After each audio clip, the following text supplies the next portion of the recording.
Good morning student. आशा करते होंगे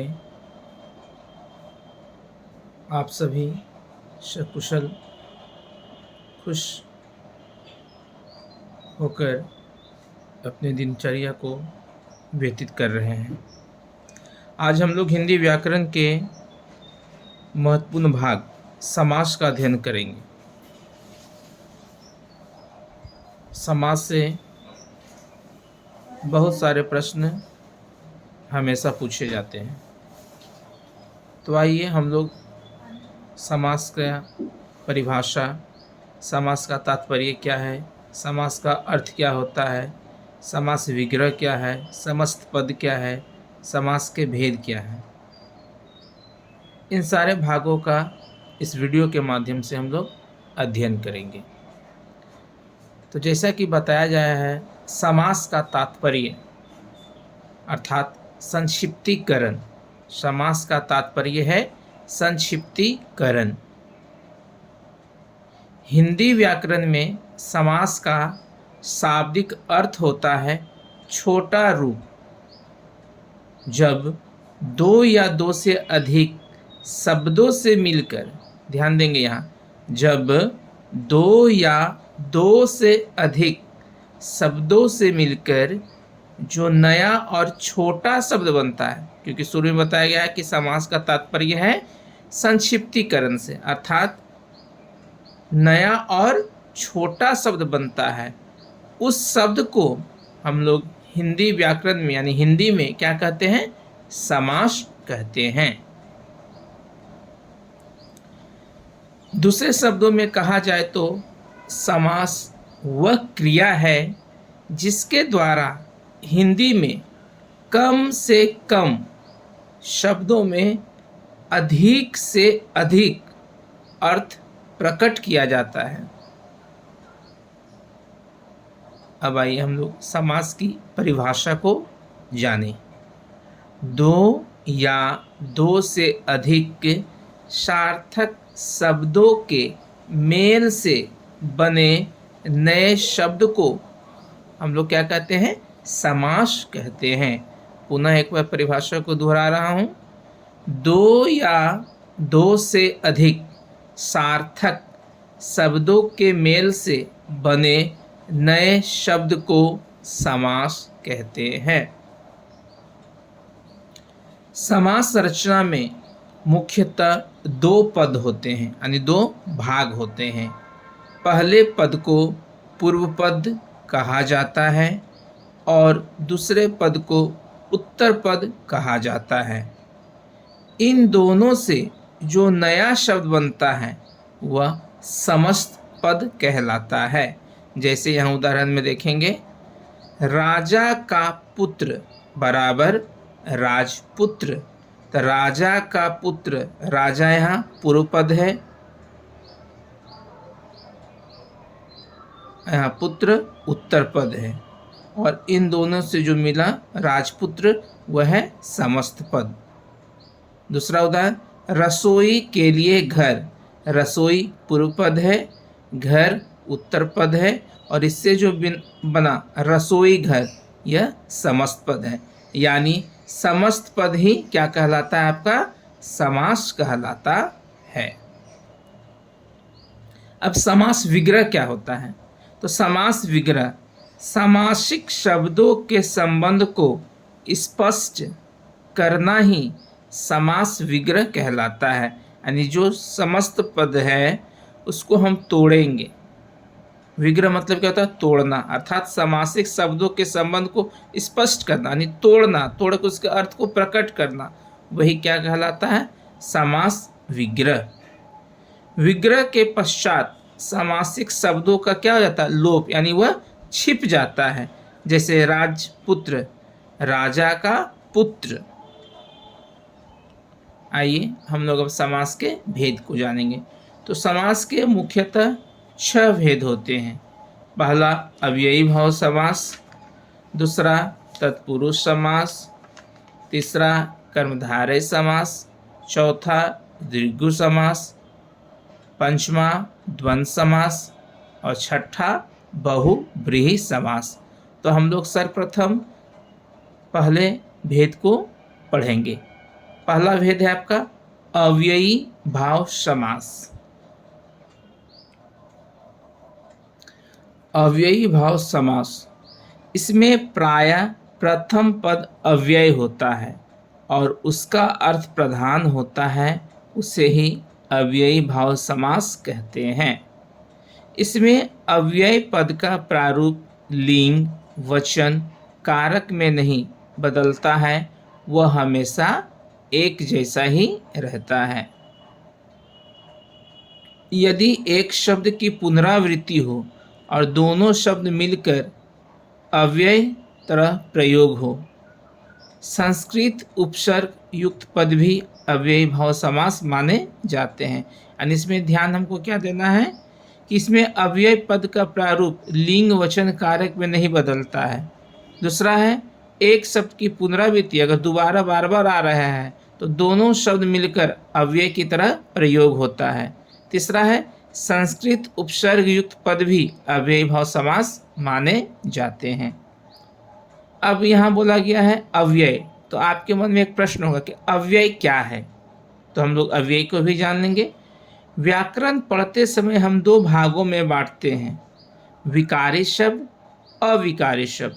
तो विकारी वो शब्द हैं जिनमें संज्ञा, सर्वनाम, क्रिया, विशेषण जिनमें बदलाव होता है, उसे हम क्या बोलते हैं, विकारी शब्द। जैसे लड़का, लड़के।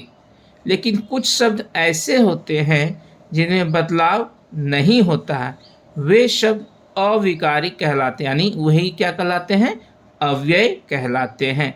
जैसे और, तथा, इसलिए, क्योंकि, ये क्या है आपका अविकारी शब्द यानी अव्यय है। अब इसका उदाहरण हम लोग जान लेंगे। अव्ययी भाव का उदाहरण यथाशक्ति। यथाशक्ति, इसका हम लोग विग्रह करेंगे तो होगा शक्ति के अनुसार। शक्ति के अनुसार, यानी यहाँ यथा जो है नहीं बदलेगा। रातों रात, रात ही रात में। अब क्या है, यहाँ देखिएगा एक ही शब्द की पुनरावृत्ति हो रही है, रात ही रात में। प्रतिदिन, प्रत्येक दिन। और ट्रिक ध्यान देना है कि अव्ययी भाव समास हम कैसे पकड़ेंगे। तो प्रथम पद उसका अव्यय होगा, प्रथम पद की पुनरावृत्ति, प्रथम पद में क्या लगाएगा आपका उपसर्ग। ये तीन बातों को आप याद रखेंगे, अव्ययी भाव समास आप आसानी से पकड़ सकते हैं। दूसरा भेद है तत्पुरुष समास। इस समास में दूसरा पद प्रधान होता है। ध्यान देंगे, इस समास में क्या होता है, दूसरा पद, एक था पूर्व पद, एक उत्तर पद, तो उत्तर पद प्रधान होता है। ध्यान देंगे इसका तीन महत्वपूर्ण बात। यह कारक से जुड़ा समास होता है, यानी ये इसमें क्या होता है, कारक का प्रयोग होता है। इसमें ज्ञातव्य विग्रह में जो कारक प्रकट होता है उसी कारक वालों वो समास हो जाता है। इसे बनाने में दो पदों के बीच कारक चिन्हों का लोप, यानी कारक चिन्ह क्या हो जाता है, छिप जाता है। जैसे उदाहरण के देशभक्ति, इसका हम लोग विग्रह करेंगे देश के लिए भक्ति। तो यहाँ देखिएगा विग्रह करने के बाद हो जाता है देश के लिए विभक्ति है, यानी कारक चिन्ह का प्रयोग है के लिए, कारक चिन्ह का प्रयोग हो रहा। लेकिन यहाँ जब उसका हम लोग समस्त पद में ला रहे हैं तो क्या हो जा रहा है, छुप जा रहा है, लोप हो जा रहा है। राजा का पुत्र अर्थात राजपुत्र। तत्पुरुष समास के 6 भेद हैं। कर्म तत्पुरुष, करण, संप्रदान, आपादान, संबंध, अधिकरण। कर्म तत्पुरुष का कारक चिन्ह होता है को, करण का होता है से, के द्वारा, संप्रदान का होता है के लिए, आपादान से अर्थात अलग होना, संबंध होता है का, की, के, रा, री, रे, मेरा, मेरी, अधिकरण में, पर, ऊपर। तो हम लोग पहले भाग से चलते हैं। इसमें दो पदों के बीच में कर्म कारक छिपा होता है। कर्म कारक का चिन्ह होता है को कर्म कारक विभक्ति भी कहा जाता है। जैसे रथ चालक इसका विग्रह के रथ को चलाने वाला, को विभक्ति छिपा हुआ है। माखन चोर, माखन को चुराने वाला। मुंह तोड़, मुंह को तोड़ने वाला। यहाँ देखिए को विभक्ति का प्रयोग हुआ है, अर्थात इसमें क्या है, वह छिपा हुआ है। दूसरा है करण तत्पुरुष, जहाँ पर पहले पद में करण कारक का बोध होता है।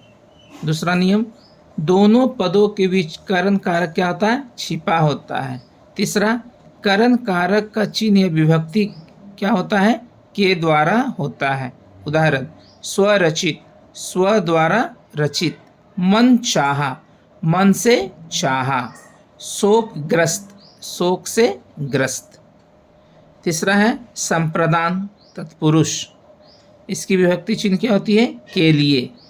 इसमें दो पदों के बीच संप्रदान कारक छिपा होता है और संप्रदान कारक की विभक्ति है के लिए। उदाहरण, विद्यालय अर्थात विद्या के लिए। विश्राम गृह, विश्राम के लिए गृह। प्रयोगशाला, प्रयोग के लिए शाला। अपदान, इसमें दो पदों के बीच अपदान कारक छिपा होता है। अपदान कारक का विभक्ति चिन्ह से, मतलब से का होता है अर्थ अलग करना, टूटना। जैसे कामचोर, काम से जी चुराने वाला, नहीं काम से पीछे हटने वाला। पाप मुक्त, पाप से मुक्त।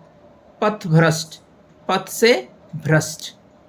पंचमा है संबंध तत्पुरुष, दो पदों के बीच संबंध कारक छिपा होता है। संबंध कारक के चिन्ह या विभक्ति होती है का, के, की। अर्थात राजपुत्री, राजा की पुत्री। देव पूजा, देव की पूजा। और अंतिम है तत्पुरुष का अधिकरण। अधिकरण में पर विभक्ति चिन्ह का लोप होता है। जैसे आप बीती, आप पर बीती।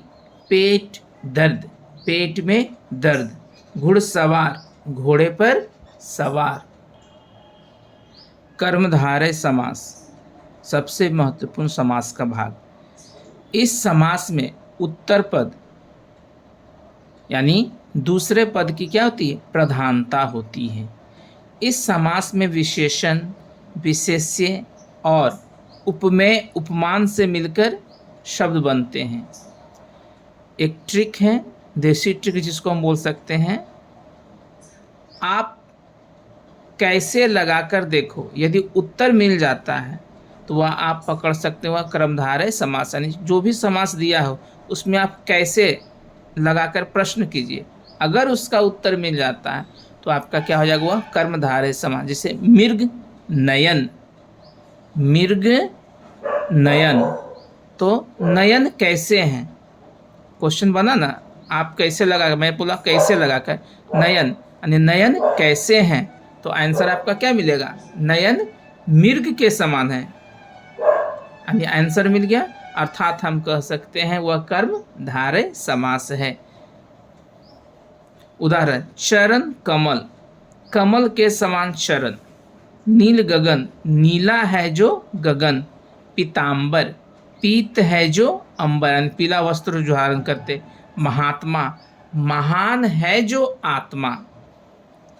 अर्थात चरण कमल, चरण मतलब पैर, अर्थात चरण की तुलना किससे की गई, कमल से। चरण कमल के पत्ते के समान कोमल होता है। जो हम लोग का चरण है, पैर है, वह क्या होता है, पत्तों के समान, कमल के पत्तों के समान कोमल होता है, मुलायम होता है। चौथा है द्विगु समास। इसमें पूर्व पद संख्यावाचक होता है, यानी संख्या का बोध कराता है, और कभी कभी उत्तर पद भी संख्यावाचक देखा जा सकता है।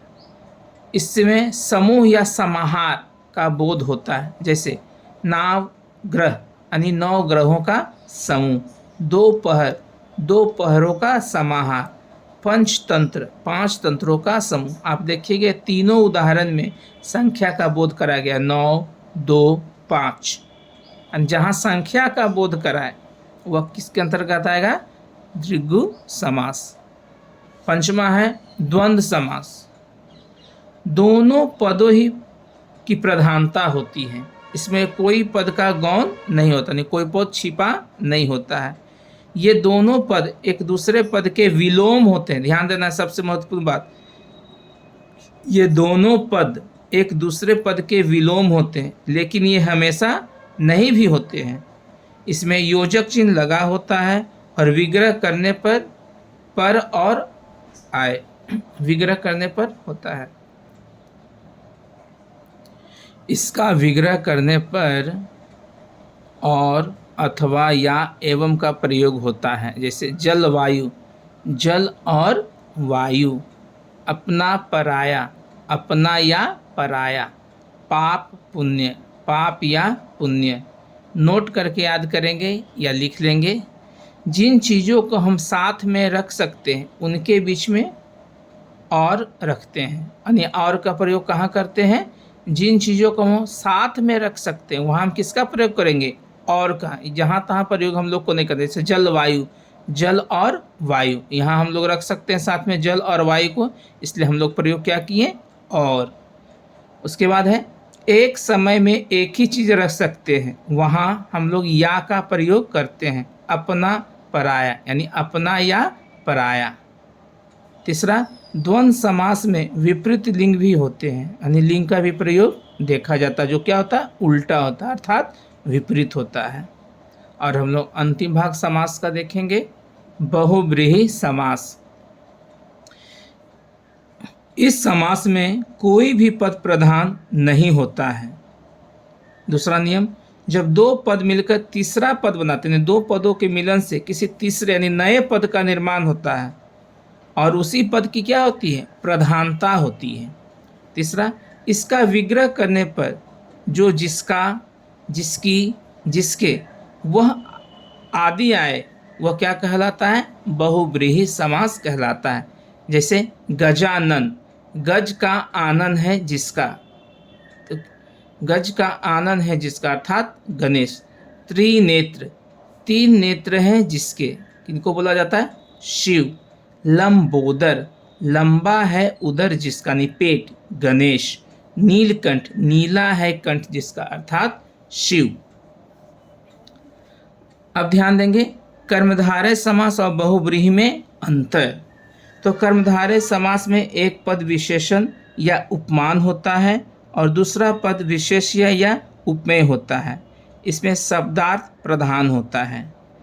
कर्मधारय में दूसरा पद प्रधान होता है तथा पहला पद विशेष के विशेषण का कार्य करता है, जैसे नीलकंठ। बहुब्रीहि समास में दो पद मिलकर तीसरे पद की ओर संकेत करते हैं और तीसरा पद ही प्रधान होता है। दूसरा क्वेश्चन है द्विगु समास और बहुब्रीहि में अंतर। तो द्विगु समास में पहला पद संख्यावाचक विशेषण होता है और दूसरा पद विशेष होता है, जबकि बहुब्रीहि समास में समस्त पद ही विशेषण का कार्य करते हैं। जैसे चतुर्भुज, चार भुजाओं का समूह, यहाँ संख्या बता दिया। चतुर्भुज, चार है भुजाएं जिसकी, अर्थात विष्णु, यानी चार भुजाओं वाला किसको बोला गया? विष्णु को।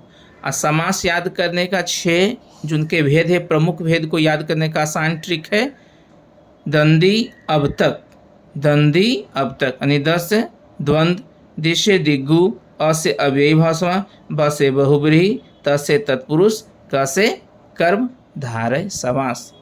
इस तरह से आपका समास समाप्त हो गया। आशा करता हूँ आप लोग को अच्छी तरह समझ में आया है। नहीं समझ में आया होगा तो आप कमेंट में बॉक्स में लिख के हमको बता सकते हैं।